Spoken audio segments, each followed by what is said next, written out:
Hi everyone, welcome to my চ্যানেলে day with Sayani. তো আজকে আমি তোমাদের সাথে দুটো কেকের ভিডিও শেয়ার করব। তো এই কেকগুলো ফার্স্টে আমি বেক করে নিয়েছি। আর এই কেকটা কতটা স্পঞ্জি হয়েছে সেটা দেখো, আমি হাত দিয়ে তোমাদেরকে দেখাচ্ছি। তো কেকগুলো এবার আমি 3টে লেয়ারে কাট করে নেব। তো এই যে কাট করে নিয়েছি, তারপরে আমি ক্রাম কোটিংটাও করে নেব। আর এই কেকটা মেবি বাটারস্কচ ফ্লেভারের ছিল। তো এই কেকটা একটা কাস্টমাইজ কেক ছিল। কেকটার কালার এরকম অফ হোয়াইট কালারের করেছিলাম।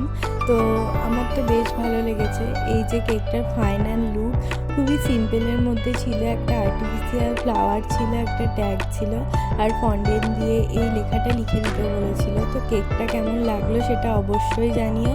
আর ভালো লাগলে অবশ্যই like, comment, share and subscribe করতে ভুলো না। Bye, thanks for watching.